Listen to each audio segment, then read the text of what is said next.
안녕하십니까. 조선해양공학과 생산공학연구실 변건웅 연구원입니다. 오늘은 프론티어 애널리스트 프로그램 사용법과 예제 풀이를 진행해 보도록 하겠습니다. 네, 가장 먼저 소개입니다. 프론티어 애널리스트는 세계 최초의 DEA 소프트웨어로 알려져 있습니다. 자료 포락 분석이라고 불리는 DEA 기법을 기반으로 하고 있습니다. 특히 OR이나 매니지먼트 분야에서 가장 널리 사용되는 방법 중에 하나입니다. 다수의 의사결정 단위와 그리고 집단의 요소들을 비교하여 상대적 효율성을 측정하는 비모수적인 접근 방법론으로 알려져 있습니다. 또한 선형 계획법을 사용하여 각 의사결정 단위가 최적으로 효율성을 달성할 수 있는 투입과 그리고 산출의 가중치를 계산하게 됩니다. DEA의 특징에는 크게 세 가지로 구분할 수 있습니다. 첫 번째는 비모수적 접근법입니다. 전통적인 회귀 분석과 그리고 통계적 방법론은 미리 정의된 수학적 모델을 가정하게 됩니다. 그러나 DEA 분석 같은 경우에는 데이터를 기반으로 효율성 경계를 형성하게 되고요. 그리고 투입과 산출 간의 함수 관계에 대해 가정이 없더라도 모델화를 진행을 할 수 있습니다. 그리고 두 번째로는 다차원의 투입물과 산출물 동시평가입니다. 전통적인 생산성 방법과 다르게 복잡한 시스템에도 다양한 형태의 투입물과 산출물을 동시에 평가할 수 있습니다. 그리고 마지막으로 개별 DMU의 자율 최적화입니다. 기존의 방법론에서는 각 의사결정 단위가 최적화 가중치를 주관적으로 할당을 하거나 그리고 개별적으로 지정을 해야 했습니다. 그러나 DEA에서는 부분적 데이터가 아닌 모든 투입물과 산출물 데이터를 기반으로 분석하기 때문에 조직이나 그리고 비즈니스 유닛의 전체적인 운영 상태를 명확히 이해할 수 있습니다. 따라서 특정 지표에 의존하지 않기 때문에 전반적인 상태를 명확하게 이해할 수 있어서 편향된 평가를 방지할 수 있습니다. 다음으로 프론티어 애널리스트와 분석 과정에 대해 소개를 드리도록 하겠습니다. 프론티어 애널리스트는 벤시아 소프트웨어에서 제공하는 윈도우즈 기반의 성과 측정 그리고 효율성 평가 도구입니다.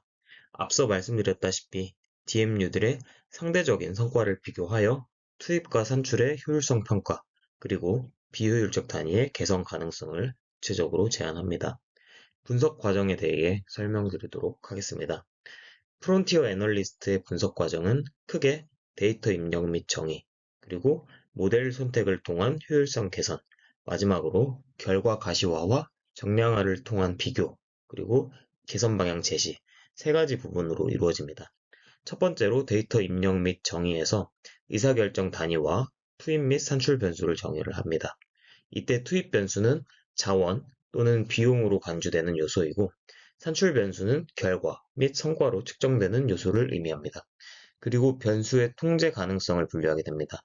여기에는 직접 조직에서 조정이 가능한 요소인 통제 가능 변수와 그리고 외부의 요인으로 인해 영향을 받는 통제 불가능한 변수로 구분 지을 수 있습니다.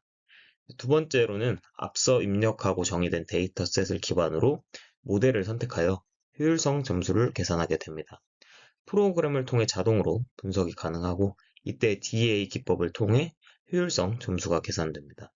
효율성 점수가 1이면 해당 DMU는 효율적이라고 판단하고 1 미만이면 비효율적으로 판단하게 됩니다.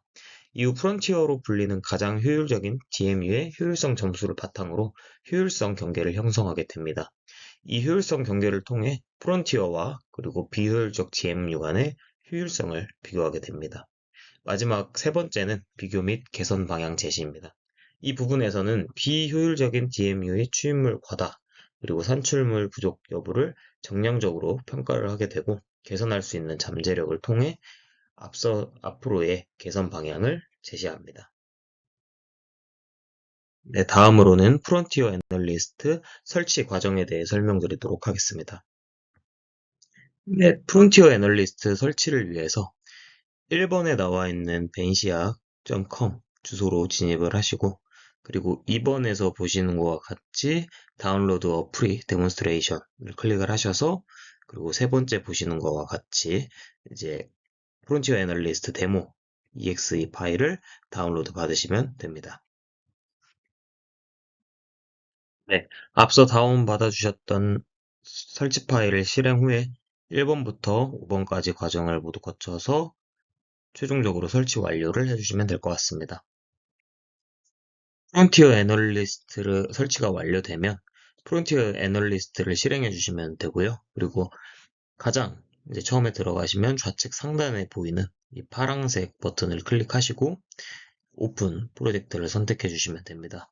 그리고 프론티어 애널리스트 프로젝트라는 폴더가 열리게 되면 워크북 스테이지 1, 2, 3 파일의 유무를 확인해 주시면 이제 최종적으로 마무리될 것 같습니다.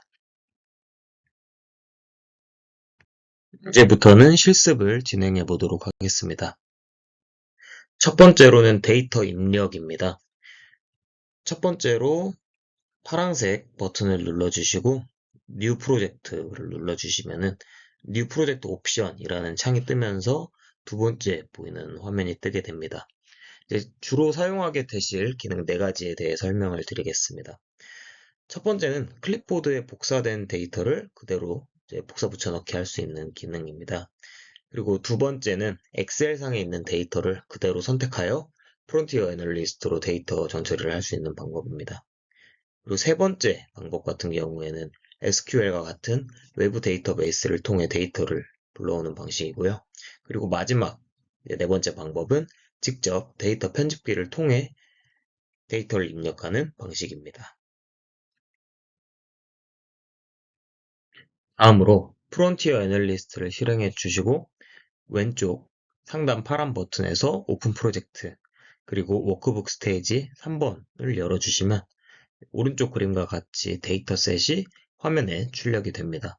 이제 오늘은 워크북 스테이지 3번으로 실습을 진행해 보도록 하겠습니다. 다음은 데이터 뷰어 화면에서 주로 보게 되실 내용에 대해 설명을 드리겠습니다. 가장 먼저 왼쪽 열에는 의사결정 단위의 이름이 입력이 되고요. 그리고 두 번째 열은 단위의 활성화, 비활성화를 선택할 수 있는 체크박스입니다. 그리고 나머지 수치적 데이터들은 이렇게 각 변수의 이름에 따라서 열에 입력이 되게 됩니다. 다음으로 유닛과 변수를 추가하는 방법에 대해 설명을 드리도록 하겠습니다. 이 파란 버튼 밑에 보시면은 Add a new unit or variable 버튼이 있습니다. 이 버튼을 누르게 되면 이번 화면처럼 새로운 변수와 그리고 단위를 추가할 수 있는 창이 뜨게 됩니다. 이때 유닛과 그리고 variable을 선택해 주시면 되고요. 유닛의 경우에는 유닛 이름을 작성을 하시고 다른 유닛을 더 추가하시는 경우에는 Next 버튼을 눌러서 추가를 해주시면 되고 입력이 다 완료되었으면 Finish 버튼을 눌러서 종료해 주시면 됩니다. 그리고 variable 같은 경우에는 똑같이 variable name을 작성을 하시고 input과 그리고 output type을 선택을 해주시고 앞서 말씀드렸던 것과 같이 다른 변수를 추가하는 경우에는 Next 버튼으로 추가를 해주시면 되고 최종적으로 Finish 버튼으로 마무리를 해주시면 됩니다. 다음은 데이터 편집과 수정에 대해 설명을 드리도록 하겠습니다. 데이터를 수정하고 싶으신 경우에 데이터 뷰어에서 오류 및 수정하려는 셀을 클릭하신 후에 그리고 새로운 값을 입력하고 엔터키를 눌러서 마무리를 해주시면 됩니다. 그리고 데이터셋에 0값이 포함되는 경우에 DA 분석이 작동하지 않을 수도 있습니다. 따라서 이런 경우에는 1번 그림과 같이 애널리시스 탭에 들어가셔서 DA 옵션에서 제로 리플레이스먼트 옵션 값을 설정해 줄 수 있는 옵션들이 있습니다. 그래서 이렇게 세 개의 옵션이 있는데요. 첫 번째로 No Zero Replacement 같은 경우에는 데이터셋에 0값이 있는 경우 그대로 유지하는 것을 의미합니다. 이때 0값이 중요한 데이터 특성인 경우에는 이 옵션을 선택을 해주시면 됩니다. 그리고 이제 두 번째 옵션은 모든 값을 0값을 이제 하나의 값으로 대체하는 옵션을 의미를 하고요. 특정 변수의 0값으로 인해서 이제 분석에 오류가 발생하는 경우에는 2번 옵션으로 선택을 해주시면 됩니다. 그리고 세 번째 옵션 같은 경우에는 데이터셋에 있는 0값들을 개별적으로 이제 대체를 하는 옵션이고요. 이럴 때는 데이터의 맥락에 따라서 각각 0값에 다른 값을 적용해야 하는 경우에 이 옵션을 선택해 주시면 될 것 같습니다. 다음은 데이터 활성화 및 비활성화 방법에 대해 소개를 드리도록 하겠습니다. 데이터 뷰어에서는 데이터를 활성화하고 비활성화하는 체크박스가 있었습니다. 데이터 비활성화는 주로 예비 분석을 실행한 후에 특정 변수나 단위가 결과에 미치는 영향을 평가하기 위해 수행을 합니다. 특히 분석 결과에 있어서 중요한 변수와 단위를 파악을 할 수 있습니다. 데이터 비활성화 방법은 첫 번째로 변수가 포함된 열의 셀 중에 하나를 선택을 하고 소스 데이터 탭에서 액티브, 인액티브를 선택하는 방법이 있고요. 두 번째로는 단위가 포함된 행의 셀 중 하나를 선택을 해서 소스 데이터 탭에 들어가셔서 액티브, 인액티브를 선택하는 방법이 있습니다. 또 데이터 뷰어에서 단위의 이름 옆에 액티브 열의 체크박스를 활용하여 상태 변경이 가능합니다. 이렇게 비활성화된 변수와 단위는 하늘색 텍스트로 표시가 됩니다. 다음은 변수의 입력, 출력, 유형에 대해 설명을 드리도록 하겠습니다. 컨트롤드 인풋은 데이터 뷰어 상에서 녹색 셀 배경으로 표현을 하고 있습니다. 이는 제어 가능한 입력 또는 산출물, 자원 사용량 또는 생산량을 변경할 수 있는 요소를 나타내고 있고요. 예시로는 인력 배치라든지 재료 소비량이 있습니다. 언컨트롤드 인풋 같은 경우에는 데이터 뷰어상에서 노란색 셀 배경으로 나타내고 있고, 이는 제어할 수 없는 입력과 산출물 또는 사용량, 생산 수준을 변경할 수 없는 요소를 의미를 하게 됩니다. 아웃풋은 데이터 뷰어상에서 파란색 셀 배경으로 나타내고 있고, 입력 그리고 자원을 처리, 소비하여 생성된 제품이라든지 서비스 또는 기타 결과물을 나타냅니다. 이때 아웃풋은 단위의 목표 달성을 측정하는 기준으로 사용이 됩니다. 텍스트와 데이터는 데이터 뷰어 상에서 분석되지 않고 이제 단위 필터링이라든지 기간별로 필터링을 하는데 사용이 됩니다. 다음으로 데이터셋을 바탕으로 데이터 분석하는 방법에 대해 설명을 드리도록 하겠습니다. 첫 번째로 애널리시스 탭에 DA 옵션, 케이스를 선택을 하고 최적화 모드와 스케일링 모드 선택을 하는 과정이 있고, 이후 Analyze Now 버튼을 통해 데이터를 분석을 하게 됩니다. 근데 이때 첫 번째로 최적화 모드의 두 가지 모델이 있습니다. 첫 번째로 투입 최소화는 동일한 산출물을 생성하기 위해 투입물을 줄이는 것을 의미를 하고요. 그리고 두 번째로 산출 최대화 같은 경우에는 주어진 투입물을 기준으로 산출물을 최대화하는 것을 의미합니다. 스케일링 모드 같은 경우에는 CRR 모델은 투입량이 2배가 되면 산출량도 이제 똑같이 2배가 된다는 선형적 관계를 가정을 하고 있습니다. 즉 투입과 산출 간의 비율이 일정하고 단위의 효율성은 그 규모와 관계없이 동일한 조건에서 평가를 하게 됩니다. BCC 모델 같은 경우에는 산출물이 비례적으로 증가하지 않는 경우를 의미하고 투입과 산출 사이에 비선형적인 관계가 확인될 때 적합한 모델로 볼 수 있습니다. 네, 이제 데이터셋을 바탕으로 최종적으로 결과를 분석하는 내용을 진행을 해보도록 하겠습니다. 첫 번째로 워크북 스테이지 3번 데이터셋을 바탕으로 애널리시스 탭에서 DA 옵션 그리고 케이스를 선택을 하시고 옵티마이제이션 모드를 선택해 주시고 스케일링 모드를 선택해 주셔서 애널리스 나우 버튼을 눌러 주시면은 이제 2번 그림과 같이 워크북 스테이지 3번 예제를 분석한 결과가 출력이 됩니다. 이때 결과를 보자면은 38개의 영국 대학들이 100% 효율적인 대학이 있었고, 그리고 나머지 58개의 대학은 이제 비효율적으로 표시가 되어 있습니다. 이제 결과를 정렬하고 필터링을 해보고 싶으시면은 이제 1번 그림처럼 제목 세션에서 우클릭하여 이제 여러 가지 오름차순, 내림차순, 정렬 초기화 순으로 정렬이 가능하고요. 그리고 2번 그림과 같이 이피션스트 열의 이제 드롭다운 필터 버튼을 클릭하여서 이제 효율적인지 비효율적인지 필터링 옵션을 변경하여 보실 수 있습니다.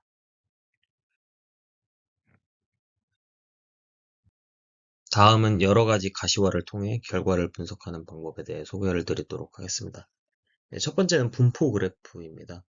이제 분포 그래프 같은 경우에는 이피션시 테이블에서 디스트리뷰션 버튼을 눌러서 들어가 보실 수 있고요. 이제 분포 탭 같은 경우에는 효율성 점수와 그리고 점수 범위에 해당되는 단위 개수를 표시를 해주게 됩니다.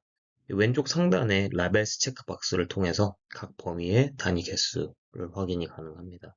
이제 특히 99.9%의 효율성을 보이는 단위는 이제 100%에는 도달하지 않았으나 일부 경우에는 값이 99.9%보다는 높을 수 있다는 점에 유의해 주시면 될 것 같고요.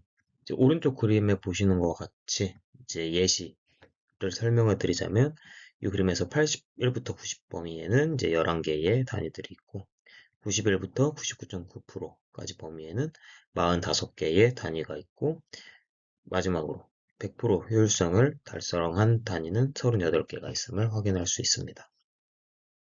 다음은 결과 분석 중에 디테일 윈도우에 대해 설명을 드리도록 하겠습니다. Efficiency 테이블에 들어가셔서 유닛을 선택을 하시고 유닛을 우클릭 하시게 되면 유닛의 디테일을 볼 수 있는 버튼이 나옵니다. 이 버튼을 누르시게 되면 첫 번째로 Potential Improvement 단위의 잠재적 개선 그래프를 이제 볼 수 있는 화면이 나오게 됩니다. 이때 X축 같은 경우에는 이제 잠재적 개선의 백분율을 의미하게 되고 Y축 같은 경우에는 입출력 변수를 의미를 하게 됩니다. 여기서 테이블 뷰를 선택을 하시게 되면 3번 그림처럼 테이블이 이제 보여지게 되고요.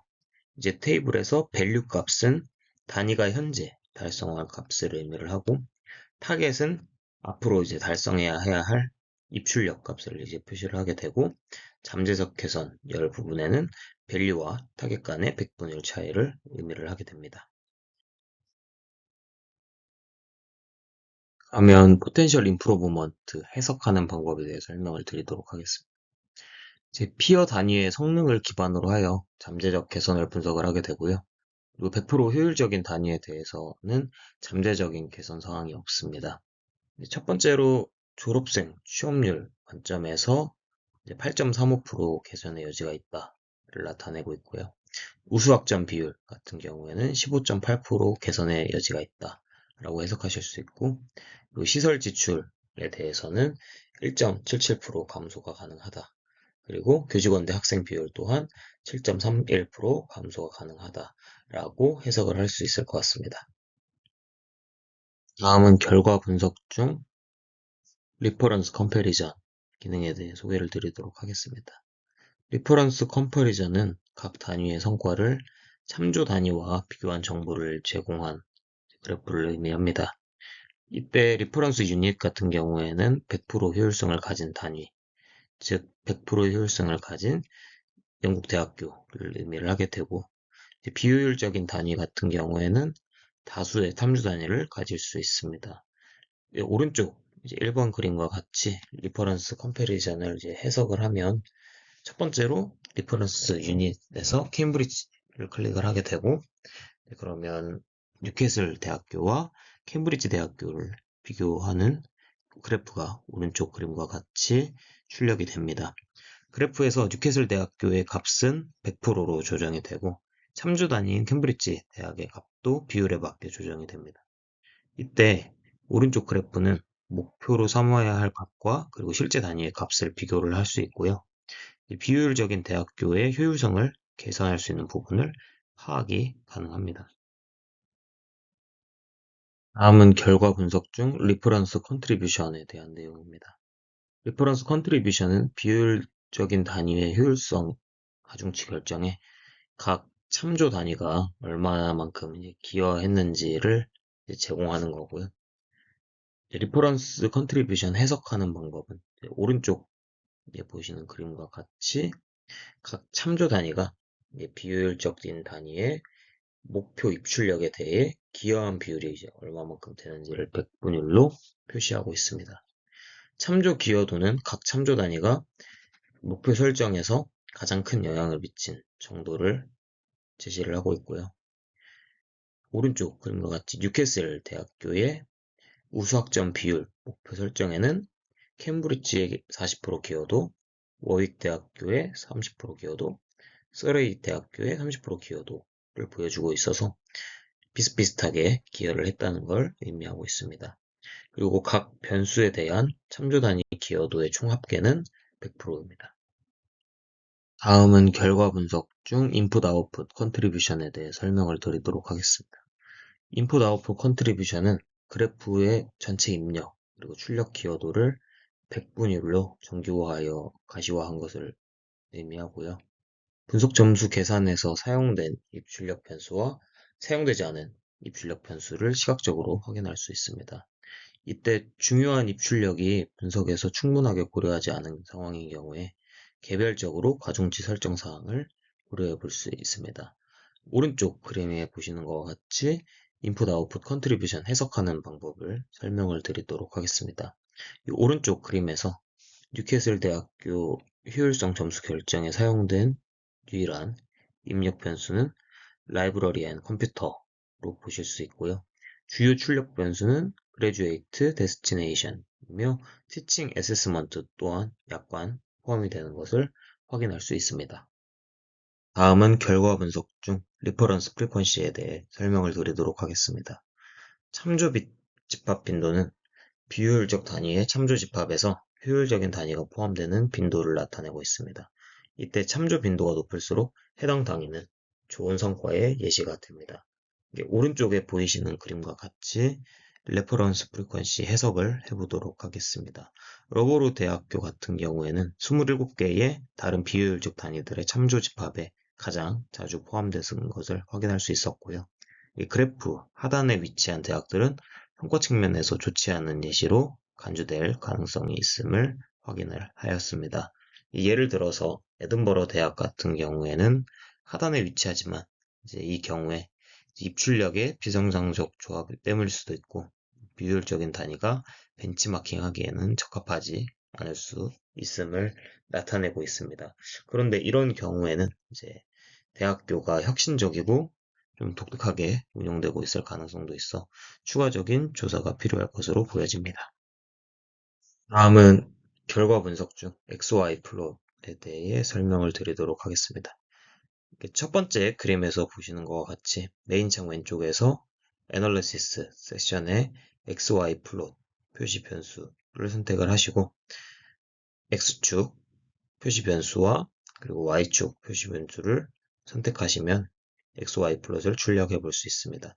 두 번째 보이는 이제 그림과 같이 이제 줌인 줌아웃을 통해서 관심 영역을 확대해 볼 수도 있고 그래프를 원래 크기로 복원을 해 볼 수 있습니다.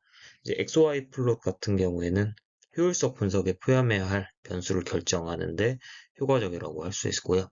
그리고 차원 축소를 통해서 분석 대상 단위 간의 차별화를 가능할 수 있고 이제 그 속에서 유의미한 정보를 얻을 수 있습니다. XY 플롯 결과 분석 예시입니다. 오른쪽 그림과 같이 엔트리 스탠다드와 리서치 두 변수 간에는 0.91로 높은 양의 상관관계가 있음을 보실 수 있습니다. 이런 XY 플롯에서 이제 한 변수는 비활성화하고 재분석하는 과정을 반복하면서 어떠한 최적의 분석 조건을 찾을 수 있습니다. 상관관계 분석에 있어서 상관관계 인계치를 결정하는 것은 사용자의 판단이고, 그리고 일반적으로는 데이터셋에 대한 실험을 반복 수행을 통해서 적절한 상관관계 수준을 결정할 수 있습니다. 일례로 라이브러리 앤 컴퓨터와 그래듀에이트 데스티네이션의 상관관계는 0.36으로 상당히 0에 가까운 상관계수 값을 갖는데요. 이런 경우에는 변수의 변화가 다른 변수에 이제 특별한 영향을 미치지 않을 가능성이 증가한다는 뜻이고, 또한 음의 상관관계가 있을 수도 있으므로 어떤 추가적인 조사가 필요함을 의미합니다. 다음은 결과 분석 중 이피션시 플롯입니다. 이피션시 플롯은 단위의 효율성을 입력 그리고 출력 변수에 대해 플롯하고 그 분포를 나타냅니다. 하나의 선택 변수를 플롯하여 해당 변수와 그리고 효율성 점수 간의 상관관도 관계를 평가하게 됩니다. 메인 창 왼쪽의 애널리스 세션에서 이피션시 플롯 그리고 X축의 표시 변수인 리서치를 선택을 하면 오른쪽 그림과 같은 화면이 출력이 되고 상관관계는 0.34 값을 갖는 것을 볼 수 있습니다. 이피션시 플롯 해석에 대해서 설명을 드리도록 하겠습니다. X축 표시 변수를 graduate destination으로 했을 때 효율성 점수와 가장 높은 상관관계 0.44를 가지는 것을 확인할 수 있었고요.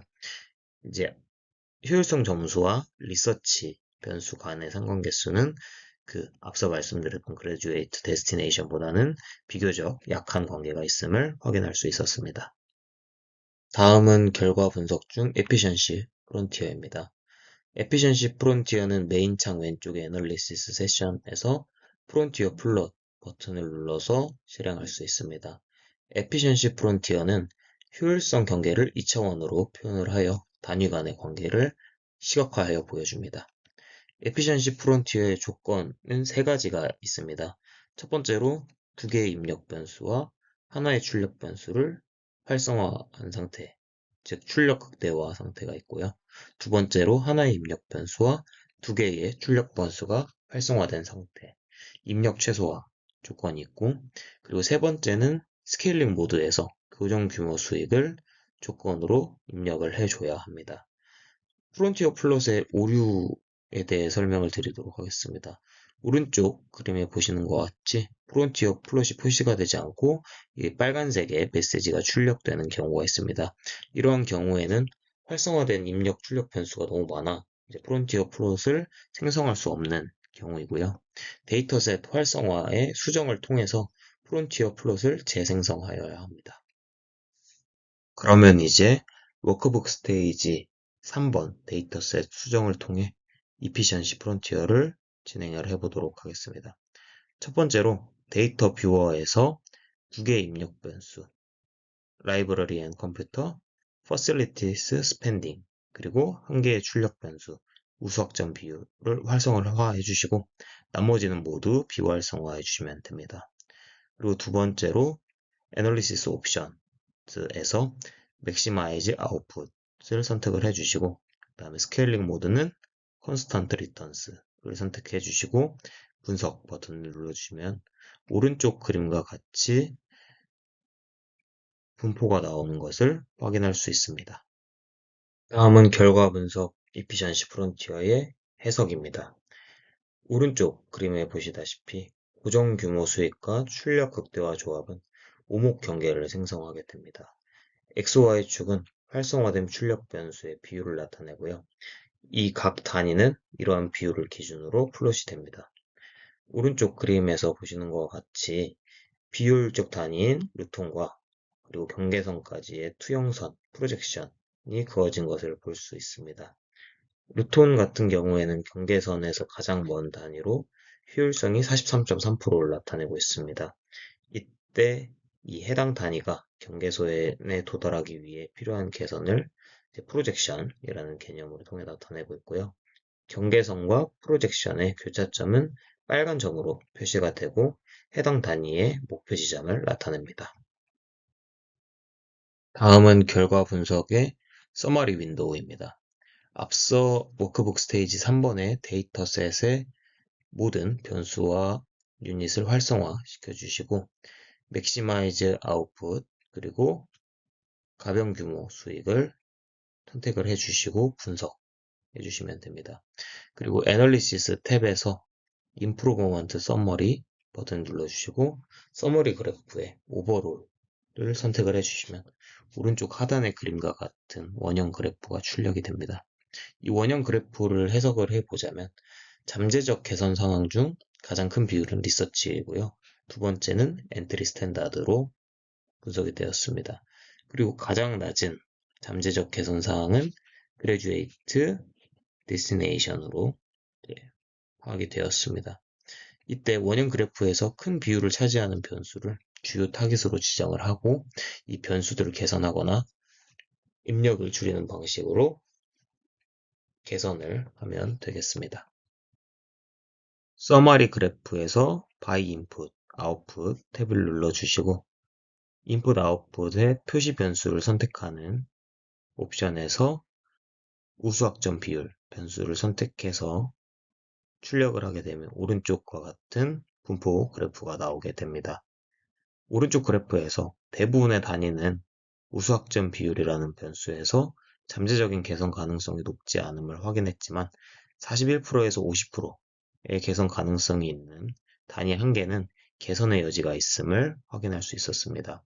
이 한 개의 단위에 대해서는 입력을 수정함으로써 효율성을 개선시킬 가능성이 있기 때문에 이러한 개선 방법을 조사할 필요성이 있습니다. 네, 앞서 말씀드렸었던 다양한 결과 분석과 가시화를 통해서 데이터셋을 해석해보고 다양한 결과를 정량적으로 분석하여 추후 잠재적 개선 의사결정에 도움을 줄 수 있습니다. 이제 마지막으로 가중치 설정에 대한 소개를 드리도록 하겠습니다.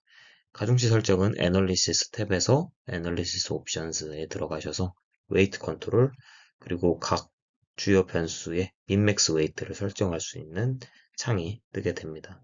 가중치 설정은 분석에서 특정 주요 변수를 고려하도록 보장을 해주고 있고요. 앞서 결과 분석에서 말씀드렸다시피 인풋 아웃풋 컨트리뷰션에서 나타내는 어떤 중요한 입출력이 분석에서 충분히 고려되지 않는 경우에 가중치 설정을 고려를 할 수 있습니다. 이때 가중치 설정 옵션을 통해서 각 입출력 변수에 부여될 주관적인 판단과 그리고 가중치를 적용을 하게 됩니다. 이때 몇 가지 주의사항이 있습니다. 이때 첫 번째로 분석의 객관성을 유지하기 위해서 가중치를 수동적으로 조정하기 전에 가중치 없는 분석을 먼저 수행을 하고 이제 그 결과를 검토해야 됩니다. 그리고 두 번째로 가중치를 설정하게 되면 객관적인 분석에 편향이 추가될 수가 있어 DA의 객관적 비교 분석이라는 이론적 기반이 약화될 수 있음을 고려해야 합니다. 그리고 마지막으로 세 번째로 개선 프로세스를 실행하려면 강조된 요소들이 비즈니스의 중요한 이유를 정당화할 수 있어야 됩니다. 네, 그럼 이것으로 프론티어 애널리스트 실습을 마치도록 하겠습니다. 감사합니다.